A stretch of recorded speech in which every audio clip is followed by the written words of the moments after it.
Hey everyone. Welcome to the Arsenal Women Chat Show.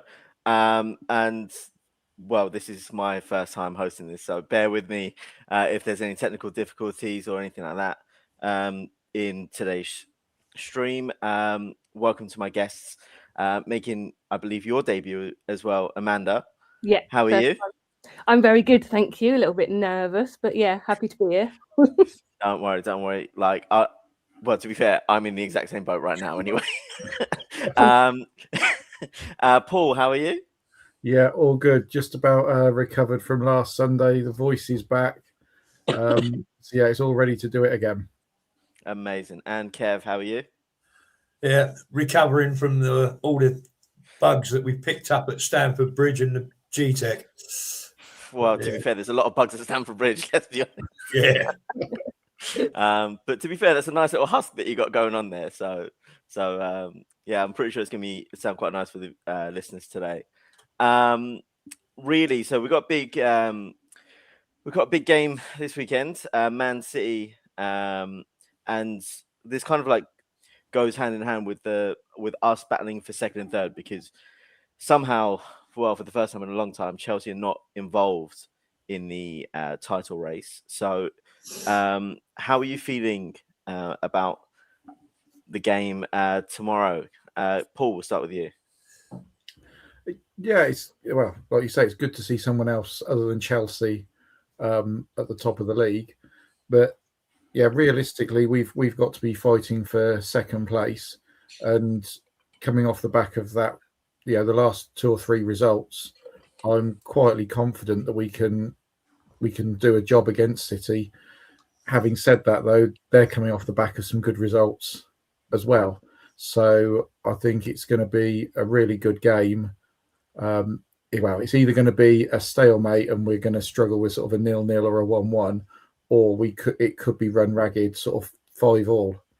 Because realistically, we've got the 2 best defences in the league playing against each other, and theirs is the best strike force in the league so far this season, and we're third in that stat.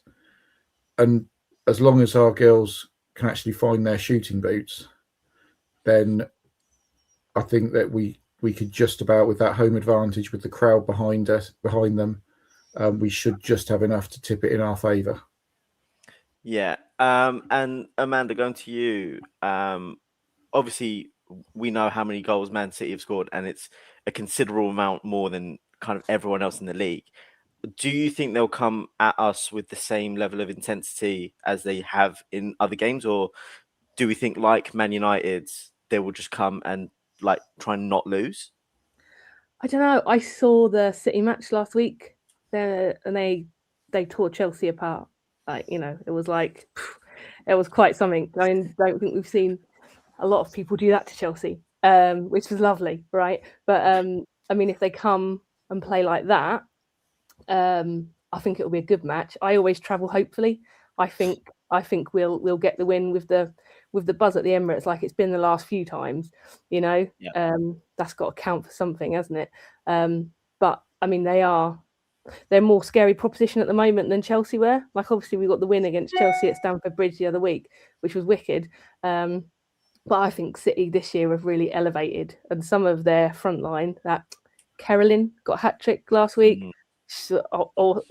Awesome looking. Plus, like Bunny Shaw, Viv Miedema, they're solid team. So, but I don't think our girls should have anything to fear. I think we can do it if they pull out a performance like they have done recently. And we are champions of the world. So Leave me to it.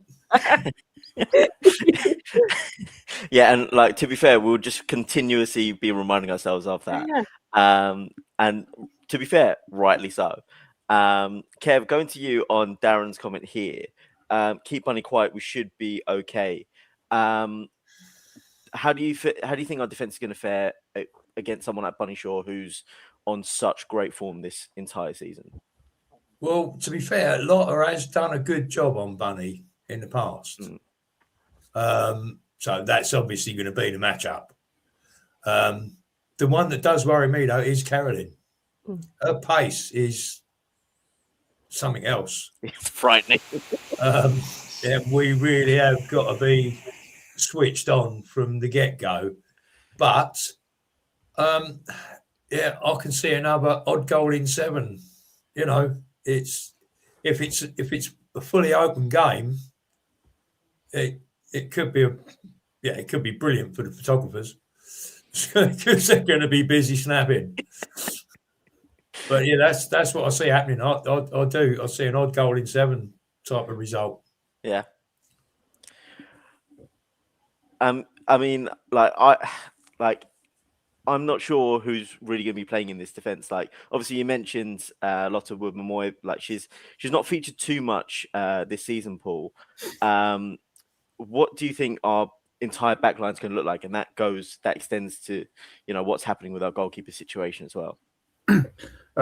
Obviously, in goal, I think Daphne will get the call up for this one. Obviously, we know Borba's out for this, so that sort of writes itself. But we know Taylor Hines is not available, so I presume that'll be Katie at left back. I can see Emily Fox at right back, and then the centre's a difficult one because Steph and Lotta have done really well in the last few games, but then you have got Leah Williamson that's fully fit as well, and you've got 3 defenders there that are, you got the existing partnership that's doing well over the last few games. But then you've got the Leah and Steph partnership that was doing pretty well earlier in the season. And also, but Lotta's having a fantastic run of form over the last few games. So I think that's going to be a really tricky one for Renee to pick which one she puts on the bench. And I wouldn't like to make that call. Yeah, exactly. And I'm going to throw the same question out to you, Amanda. Like, how do you think that balance between Leah, Lotta and Steph is gonna happen on tomorrow's game? Yeah,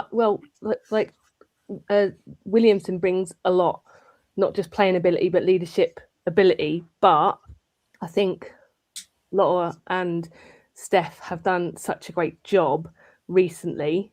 If it was me, and it's obviously not, I wish it was, that would be epic. I'd probably start with them too.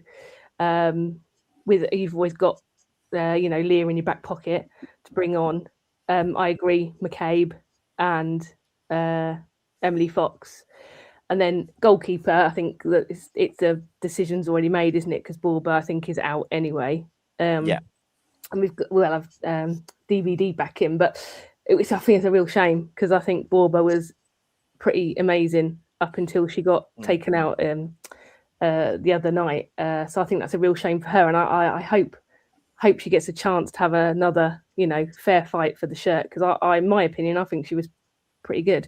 But obviously DVD's got all the skills as well. But yeah. And Kev, we brought in Votikova over as basically a last resort. Really, what do you make of her? Do you think she'll even play at any point in the season, or is it just an emergency just to make sure that with Borba's injury, could it just to have someone there as cover? I think she's going to be there as cover, but we know that Daphne's not fully fit. So will that come into play on Sunday or not? Because we could get a shock. We could find Votikova in goal, which, as an ex-Spud, I'm not overly impressed with that. But she did keep a clean sheet against us pre-season. Yeah, she did. But yeah, I'm hoping Daphne's fit to play. Because I love her to bits. Yeah, as an ex-goalkeeper myself, so it's But distribution's the key, especially against someone like City.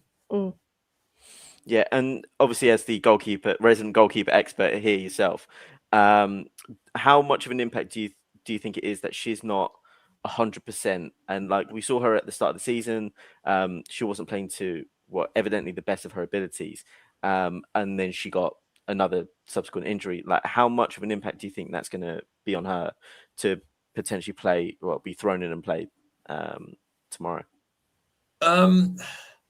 We know she does play through injury. I mean, you've only got to look at last year's Champions League, which we won, obviously. And she was nursing injury all the way through that, because obviously kept bringing Manu in and back out. Yeah. So we know she will play on an injury, but again, that's down to Renee to call that.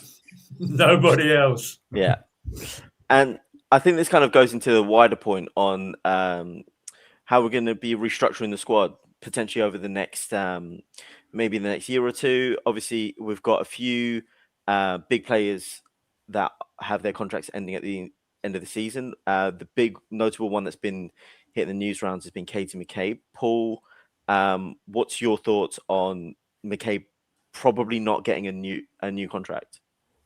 Yeah, I said the other day that I think her time at Arsenal has come to an end. She's been a fantastic servant for us and she's done really well. But you just look at her body language over the last, sort of towards the end of last season and into this one, that I think she probably needs a new challenge in her life. And yeah, I think we as a club need to be freshening things up.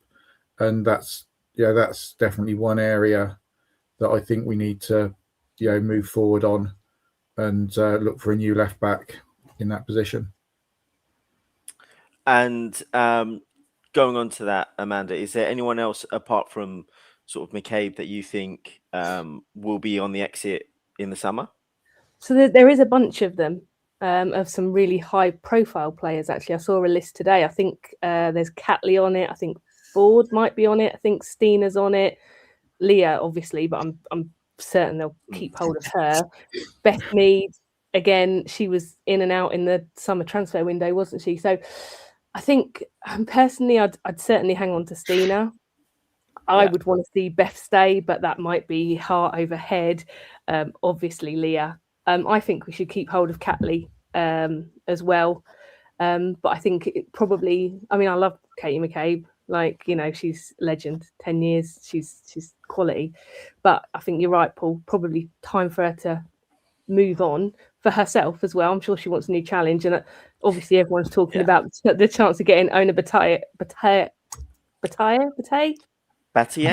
Yeah, Bataille. I don't know. Anyway, her, if it was English, it would be Ona Battle. But, her anyway. I think she'd be epic. She's only like 26 or something. So... I think, and I really like the new Swedish girl Holberg. Yeah.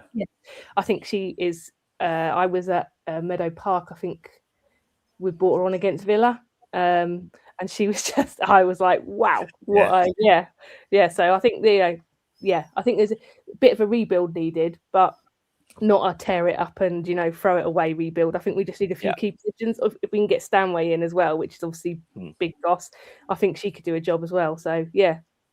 I had the same thing with Holmberg when I saw her at the Emirates on her debut. I was sitting right on the side where she was playing at right back, and the way that she bombed up that flank and just whipped in cross after cross in a 10-minute cameo, I was like, do you know what? I quite like where this is heading here. Yeah, and she's only 19. Which is insane. And that's and you mentioned the big potential signing in the summer of Georgia Stanway. Kev, what did you make of the really heavy links with Stanway? I think it'd be a great move. Yeah, she offers a little bit more bite in the middle of the park. She's not one to shy away from a tackle. No, she's not. No. And I think that's one thing we need a bit more of. We need a bit more fight in the middle of the park. Yeah. Because, the only, I hate to say it, but the only player with that amount of bite is Katie McCabe. You need a bit more of it in the middle of the park. And I think with her in now, yes, let's keep Kimmy going for another couple of years at least.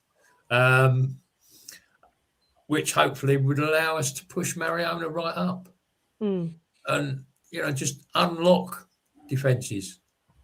Yeah, I mean, let's just keep our fingers crossed that the rumours of that stronger contact are going to come to fruition. And but you know this club, we're going to drip feed pre-contract agreements and re-signs. We're just going to drip feed them through till the end of the season.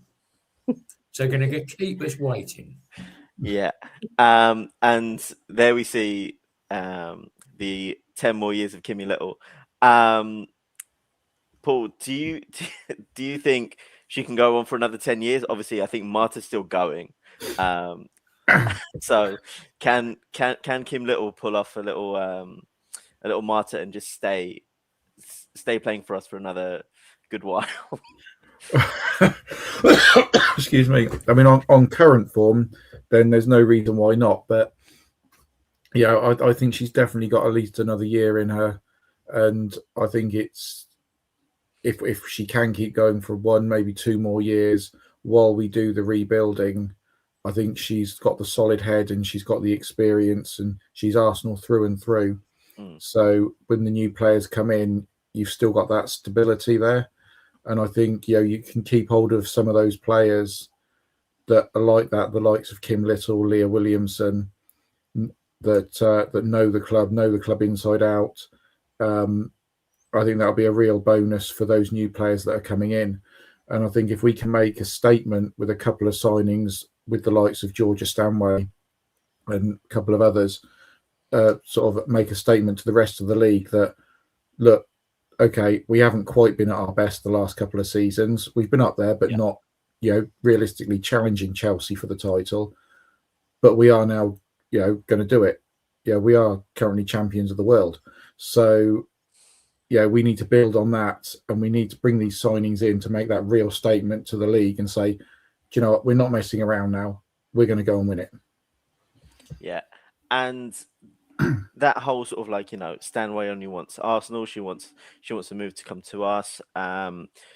Amanda, how do you think the midfield will look with Stanway in there? Do you think it's in replacement of someone like Kim Little long term, or do you think it's to play with Kim and Mariona, as Paul mentioned, or do you think there'll be another configuration of the midfield?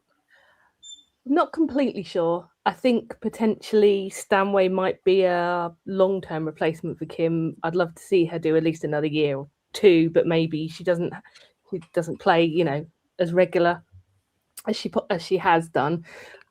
Same as Kev, I'd like to see Mariona pushed up a bit. I think that's where she thrives, and that's where she's at her best, I think, creatively. And I think far be it from me to question Renee, but it seems like a kind of bit of a waste, really, sort of having her where she's been recently. And I think when she has got the chance to get up a bit, but yeah, so I would say that, I think potentially some kind of, with, like this person has said here, possibly with the 3 in midfield, possibly, but certainly letting Mariona go and be able to unlock defenses for us, like Kev said, I think.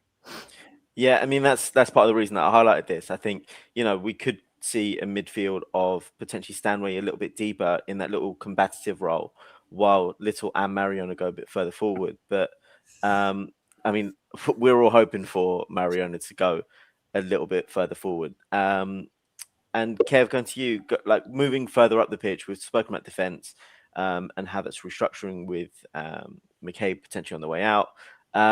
Do we need to do much with the front line, or are you happy with the way that it's looking and with the depth in there? I think we don't need to mess about too much up front. Obviously, wrong side. That's hard.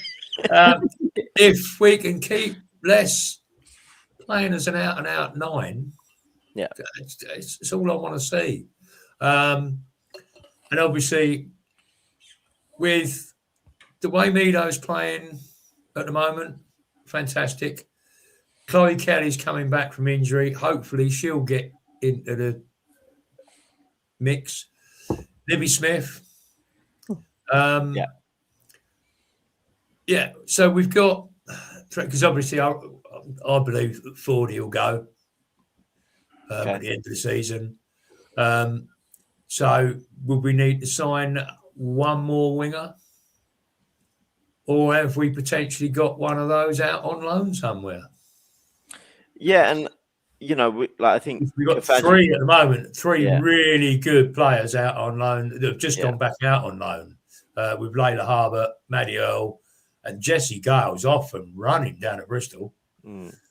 How likely is it, do you think, that they'll potentially challenge in the first team next season, or do you think that it will be more towards, like, say, like a loan to like a Brighton or Everton, something like that? Yeah, they'll probably a year or so away, but then obviously you got Michelle to come back. Yeah, and Catherine just put that in the chat as well. Yeah, so yeah, I don't think we've got to worry too much about the front line.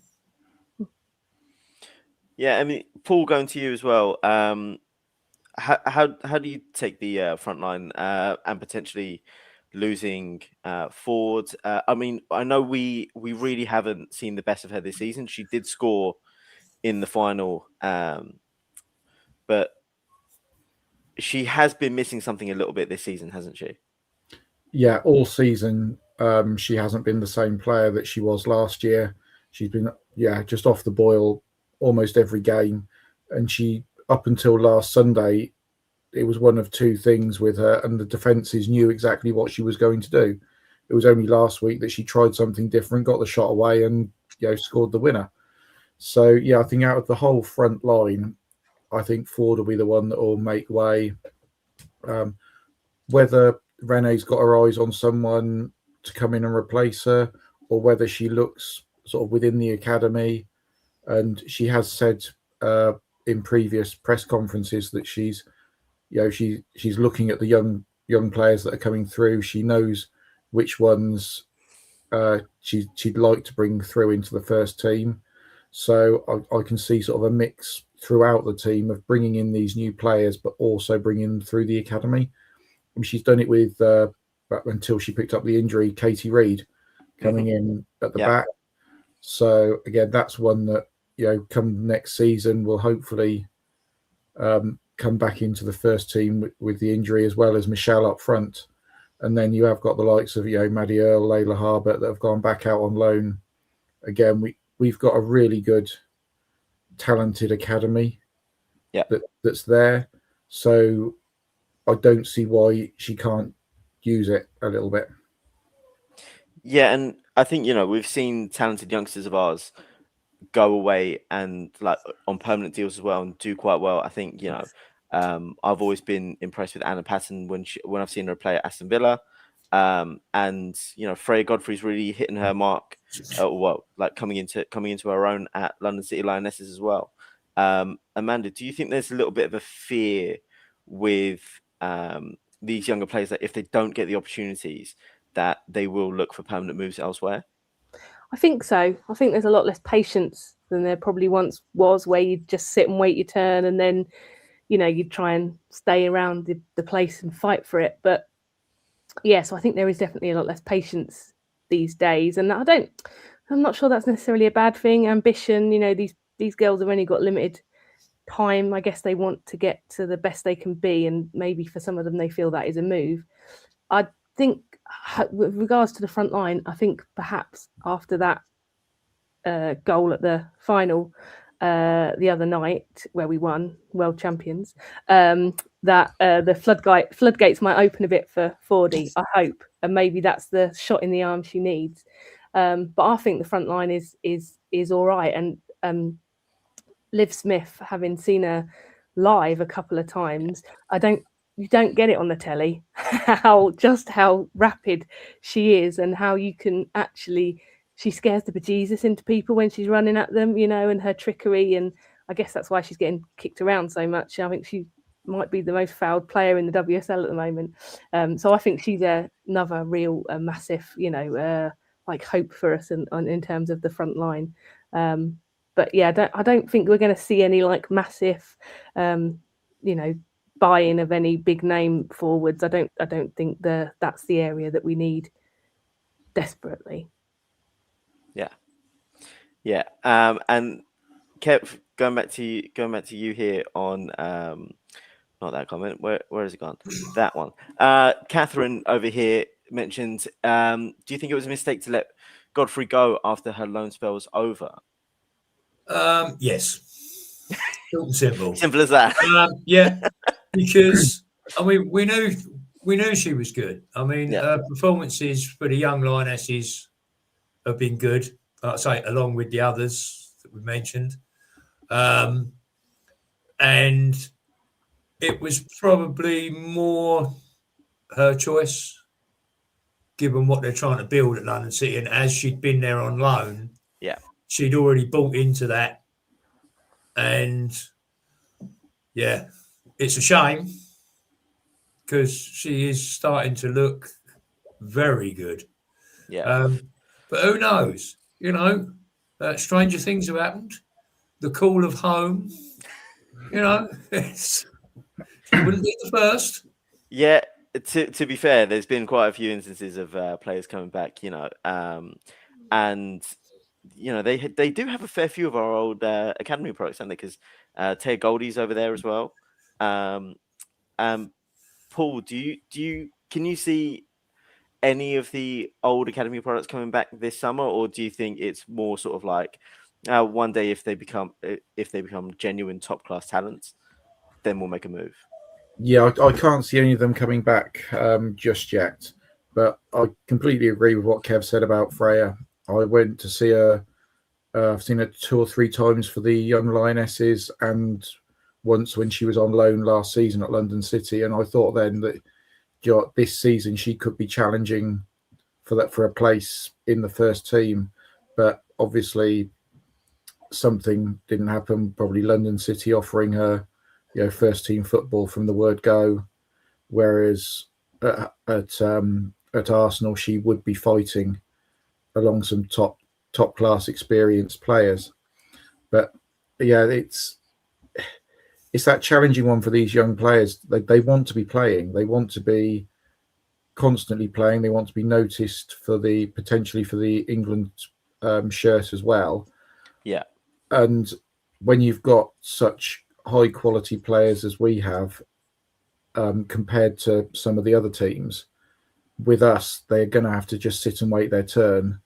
Whereas you go to some of those lower WSL clubs or even top championship clubs or WSL2 clubs now, they could be playing week in, week out and then getting noticed. Like Freya got the call up to England in one of the squads towards the end of last season as well. I don't think she played, but I think she did get the call up. Yeah.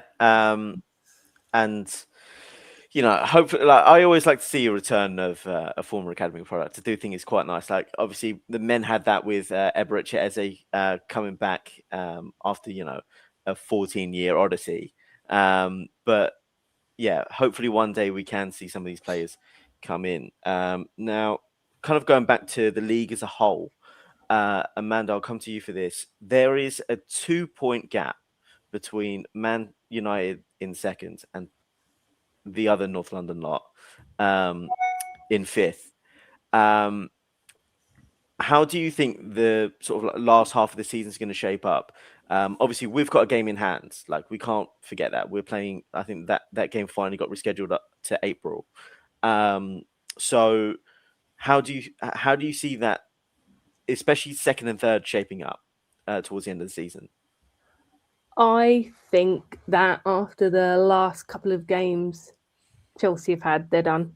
I think they're going to just like be obscure.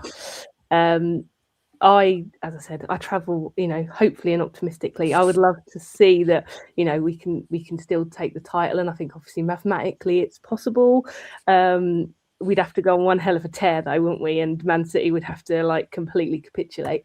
But I think I think we're nailed on second, which gives us Champions League, I guess. Yeah. And don't really care where the other North London spuds end up. Relegation would be a result. No, I've been impressed with Man United this year. They've bought quite heavily in January, I think. So it'll be interesting to see how that develops.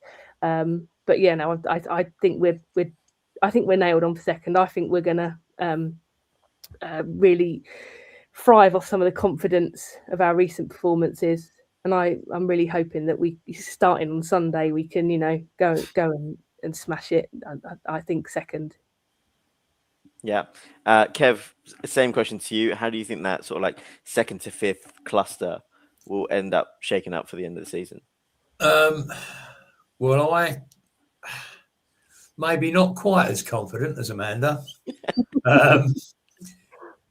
But yes, if we can win Sunday, yeah, I would say we're going to get second over United. And I agree. I think Chelsea have shot their bolt. I think the players are in disarray. I just don't see them as I don't see them actually as a team at the moment. So I think they've shot their bolt, and I think they could potentially drop down as fifth. And if London City go on a run, sixth, mid-table. I mean, there is a 7-point swing that needs to happen there, but which is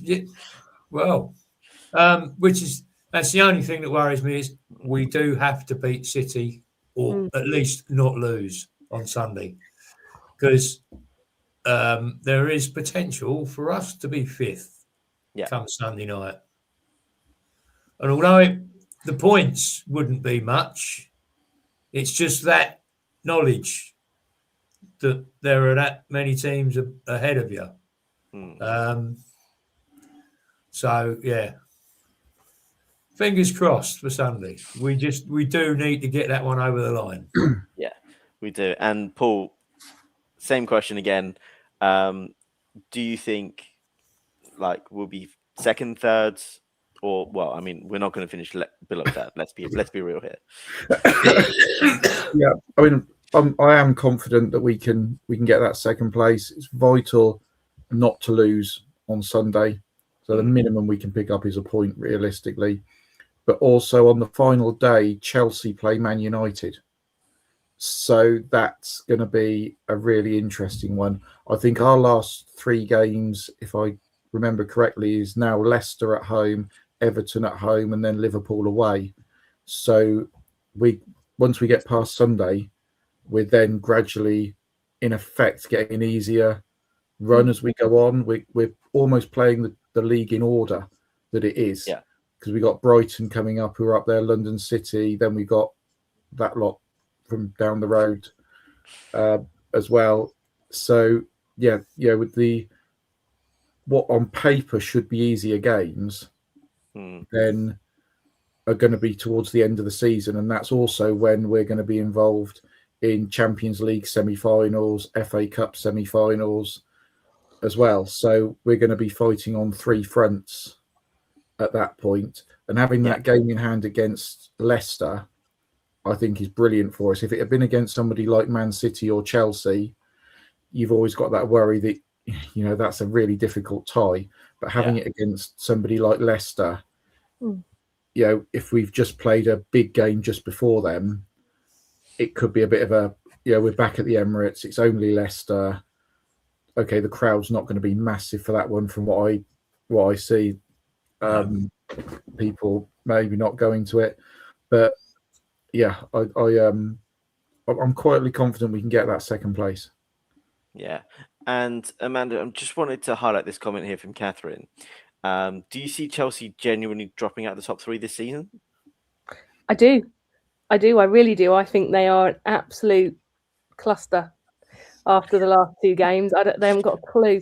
They just don't look, as much as, obviously I hate Chelsea, but, in previous seasons, they've looked like a well-oiled machine. They've I thought when we played them and when City played them, they just look like headless chickens running around. So, yeah, I think to Nick Kev's line, they've shot their bolt 100%. And I think they're out the top 3. I think it's going to be 2 Manchester sides and us in the top 3. Yeah. In that order, or do you think? No, I think No. realistically, City, us, United. Okay. And Kev, in terms of Chelsea and their form, we kind of heard rumblings, we kind of saw it really last season where Chelsea just didn't look that impressive, but they were grinding out these results and whatnot. And all 3 of their losses have come in their last 5 games. How much of an impact do you think that is mentally, especially with this little cluster of teams that we've got challenging for the Champions League spots? Yeah, it's got to affect them. I mean, as you say, last season, I was always bemoaning the fact that they were winning by a late penalty, or they were just scraping over the line. They weren't that impressive, but they managed to get it done by hook or by crook. And the cracks were obviously starting to show when we played them at home. As we beat them fair and square. Yeah. Apart from some crap officiating. And as an ex-referee, I'm allowed to say that. But I seriously think it's in their heads now. And it's got to affect you, especially after the drubbing they took against City.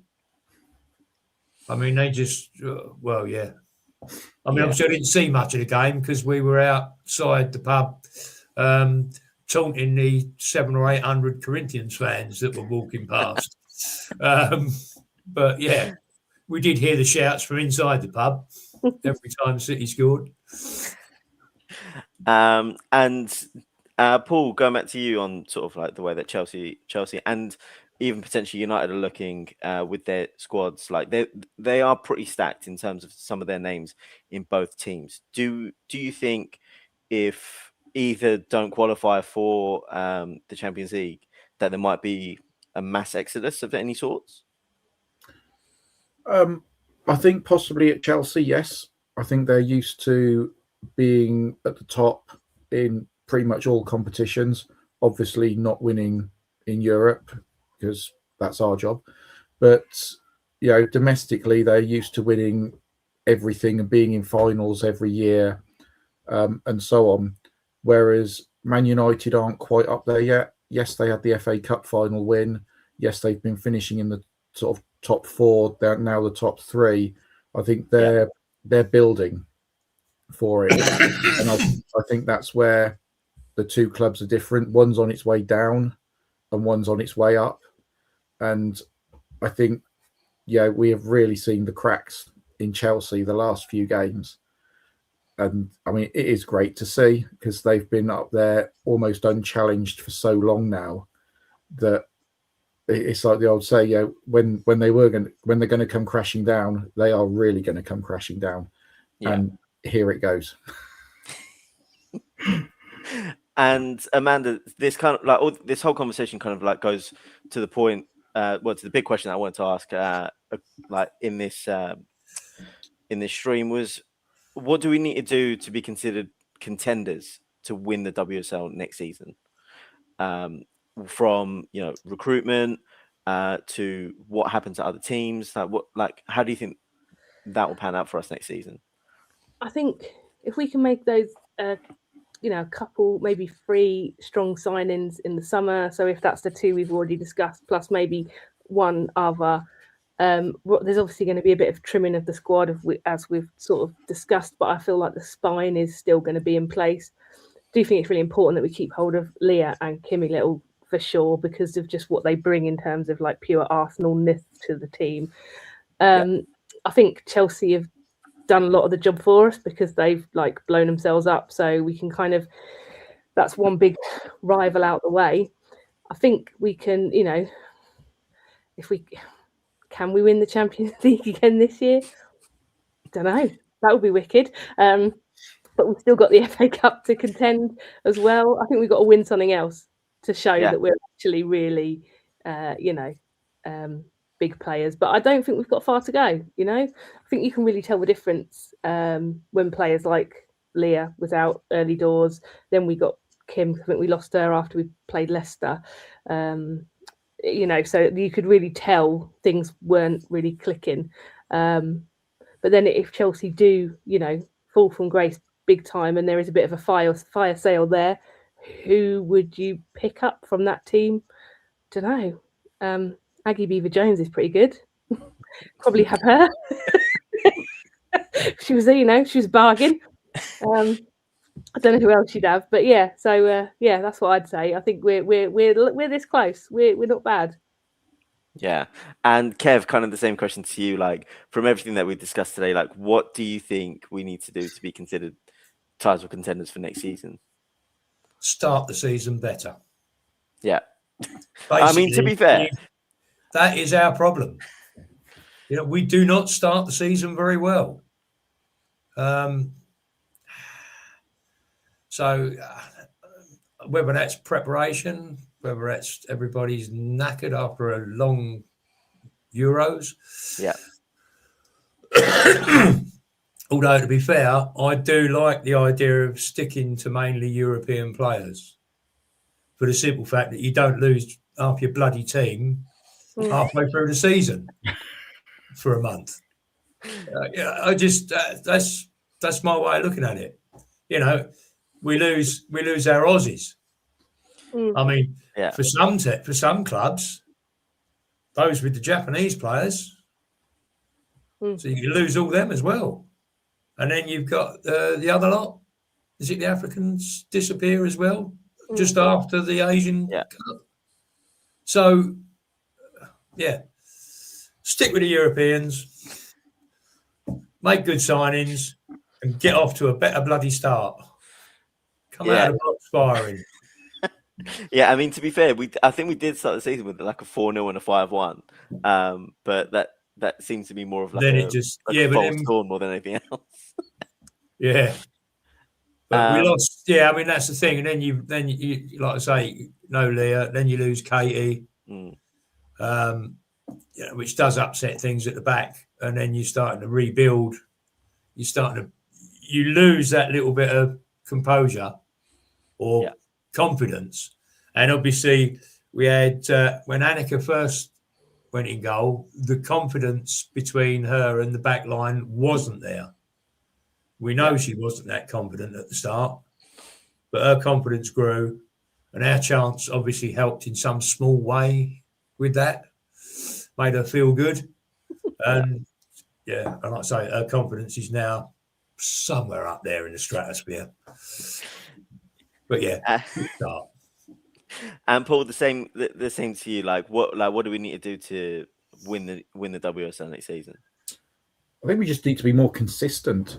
I mean, we've had some brilliant performances and got some great results, but then we've gone into other games and we just haven't turned up for them, and that's the annoying thing. Is we know we've got the talent there, and I've said this many times. We've got a world-class team there, realistically. Yeah. But they're not world-class because they don't do it week in, week out. Last season, I think Mariona and Fox were probably the only two players that I would say were world-class throughout the season. The rest, they had world-class performances in one match or two matches, but just not throughout the whole season. I think that's the key. And hopefully this summer they can have a bit of a break. There isn't the international tournament. They can have a bit of a pre-season together, and then hopefully just come in, like we said, bring in a couple of new players, trim out a couple of the ones to make way for them. And there's nothing that could stop us next season. Yeah. And kind of going on to the more consistency sort of like theme. Kev, you mentioned, once Bauba actually started playing games, her confidence grew. And Amanda, I'll go to you for this one. Do we think that's a thing that the rest of the squad are facing? Because, we've seen that Renee seemingly has her favourites in terms of her squad selections. It's very similar almost game in, game out. You can almost predict it straight away. And you've got a lot of players on the fringes. Do you think that their seeming lack of confidence is because they're not playing as much, like Barber at the start of the season, wasn't getting picked because, Daphne was mostly fit? Do you think that sort of like lack of confidence stems from them not playing, or do you think it's something else entirely? I do. I think it's a bit of lack of confidence. And I also think that so for example, like you say, it's a bit by numbers sometimes, isn't it? So you've got Chloe Kelly coming on in the last 10 minutes as a rule. She probably wants to do so well that she really, she's probably pushing things more than she maybe would if she'd have had 60 minutes or 30 minutes or something like that. So I think it's maybe those people just want to try so hard that obviously, sometimes doesn't work out for them. But then I guess with a squad of the quality of it is, because I mean, Kyra Cooney-Cross, before she had to go back home for her, situation, I mean, she put in some great performances, but, is she going to get the shirt back when she's back up and running and obviously mentally in the right place? Probably deserves another crack, no? Yeah, but so, yeah, I don't know. I think it's confidence, and I think it's just when they do get the opportunity, they just want to blast it, and, sometimes it doesn't just work out. Yeah. And going on to the sort of like final bit of the show, Kev, what do you think the team tomorrow is going to look like, from top to bottom, or bottom to top, however you want to go, from goalkeeper to striker, striker to goalkeeper? Providing Daph's close enough to 100% fit, I think it'll be Daph, and it will be Katie, Steph, Lotta, and Emily, and I think it will be. And the midfield's always a little bit of a conundrum, isn't it? It's is she going to let Kyra have a go? Does she believe she's in the right mental space? I would actually like to see Kyra, Kimmy, and Mariona, and I do think it'll be Beth, Les, and Libby up top. Obviously, that way, then we can bring Stina on late and do what she does best against Man City. Yeah, Paul. Same thing to you. Do you think there's any deviation from that, or do you think it's pretty much the same? Again, I'd love to see Kyra, Kim, and Mariona in that midfield, but I can't see it happening against City. But yeah, I think Kev's pretty much spot on there with the selection, and I can see Stina coming off the bench and getting that winning goal. Because realistically, again, I've said it before, I think Stina is one of the few players that can change a game by coming off the bench. Probably Stina and Chloe at the moment are the only two that I would trust that if whatever we were doing wasn't working, they'd be the ones that I'd turn to sort of change the game up a bit in our favour. Yeah, and Amanda, what do you think the team? Agree with Kevin Paul with one trade. I would switch Foxy for Holberg just for something different with that pace and those crosses, because I think you've got to try something different, though.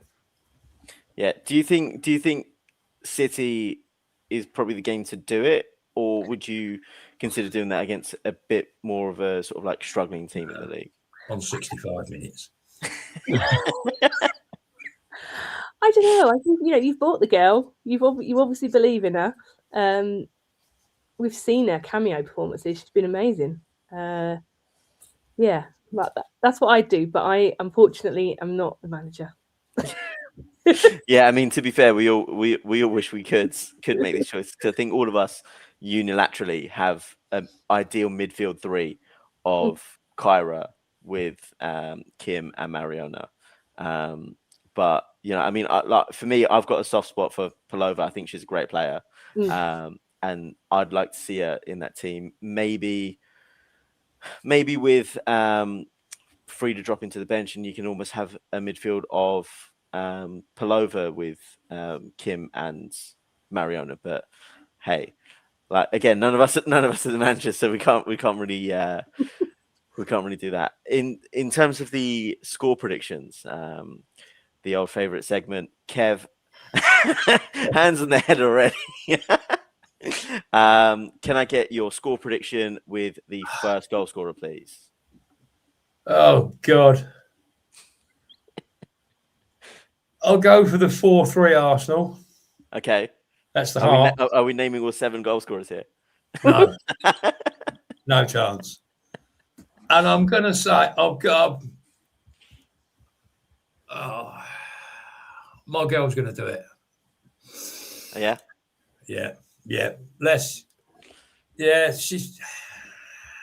She's got to start banging them in, but she has got to start staying more central. Let the wingers do wingers things. And Paul, what do you reckon? Score and first goal scorer, please. I think we're going to just about do it. I think we're going to do it 3-2. But I think the winning goal is going to be a Chloe Kelly assist for Stina to get that one to win it. It's all, Stina's history against City, and of course Chloe coming from City to get the winning goal. But yeah, I think as long as Russo stays up where she needs to be, I think she can get us probably 1 or 2 this Sunday. I mean, hopefully. Amanda, same thing to you.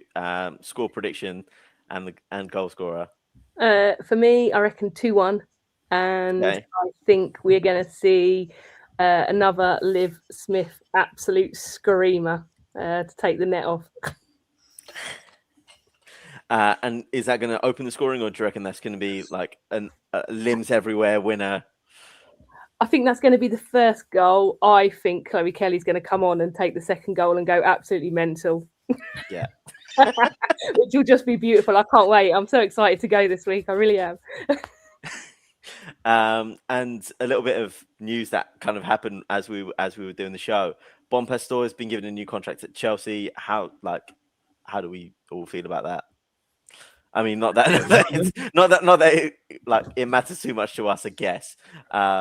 But like, given the disarray that we were talking about at Chelsea, fire sale incoming. Do you think it'll be like a fire sale? Or do you think it's kind of an act to try and steady a ship? Paul, I'll start with you on that. Yeah, the timing's very interesting on that after the recent performances. So I think it's probably the Chelsea board higher up just trying to say to the team, we have confidence in her, listen to her, and okay, realistically, if we were talking from a Chelsea point of view, their season's ended in the WSL because it is over to City now. Yeah. But whether they're going to look at doing a rebuilding or not, but at the end of the day, do we really care? That's Chelsea. Exactly. And like as Dorian mentioned here, it's just like what happened with Jonas. Like we hit a bad patch of form, tried to remedy it with a new contract, and we all know what happened there. But it's one of those things. Like if Jonas was managed to win the Champions League, probably not. So let's see how this shakes out. But if this means that Chelsea don't finish in the top 3, then this contract extension might be the world's shortest contract extension. And finally, just before we wrap up here, obviously we know the league is 99% going to Man City. How do you rate our chances in the other competitions? Kev, I'll start with you. I think we can win the FA Cup. I really do, and it's about time. It's been a while, I think, hasn't it? Yeah. I remember seeing first time I ever watched Arsenal women was I think it was the 1998 FA Cup final. Rachel Yankee, what a mover! But Champions League final, we've got to make the final. I wouldn't really be too bothered, but if we make the final, and we win the FA Cup, I'm one happy gooner. Yeah. And Paul, how do you think the rest of the competition is going to shake up for us? Yeah, as long as we finish in the top 3, so that we're guaranteed Champions League football next season. We're already world champions, so we've got that trophy already this season. We've got Bristol in the FA Cup in the next round. We should get through past them. I'd love to have a day out at Wembley with everyone, from the North Bank celebrating behind that goal when we lift that trophy. And there's no reason why we can't beat Leuven, and then we just got that other club called Chelsea, I think it is, in the following round. But they're nothing too exciting these days. So I can't see us not getting coming out of the cups too soon. I can see us making good cup runs in both Europe and domestically. Yeah. What about you, Amanda? So I'm going to stick with my second in the WSL. Yep. Defo. I am going to say, I agree. I think we've got Leuven, then we've got Chelsea. They don't hold any fear for us anymore in the Champions League. I'd like to see us in the final, and I think maybe, hell, why not? 1-0 to the Arsenal in the final. Run it back. We take it, right? We're going to win the FA Cup, I think. So, I think we're going to be very happy Gooners in the next 6 months or so. Yeah, and just a reminder, if anyone forgot and can't really make out the background of the stream as well, did anyone say we are Club World Cup champions? Maybe once or twice. Like, I honestly can't remember. Can you remind me again? I think we might have just mentioned that we might be champions of the world. Possibly. There we go. There we go. Are you all going to be at the game tomorrow, Kev? Sunday, yes. Yeah. Yeah. What about you, Paul? Yeah, definitely. Amazing. I don't know why I keep thinking it's tomorrow. It's Sunday. Unless I just rock up to the Emirates. Sunday match. I will also be there too on Sunday. But this is this has been a really fun episode to host. Obviously, welcome Amanda to the wonderful world of the Arsenal Women Chat Show. And you've been fantastic on your debut episode, Paul. As always, great to have you here. And hopefully can see you at the next little meetup. And Kev as well. Great to have you on again, and hope that little cough of yours gets better so you can shout on Sunday. Oh, I'll still be shouting. I might have to stop and cough halfway through, but I'll still be shouting. Don't worry about that. But to everyone in the comments as well, thank you for coming through. Really appreciate it, and hope to see you all at the game. See you later, guys.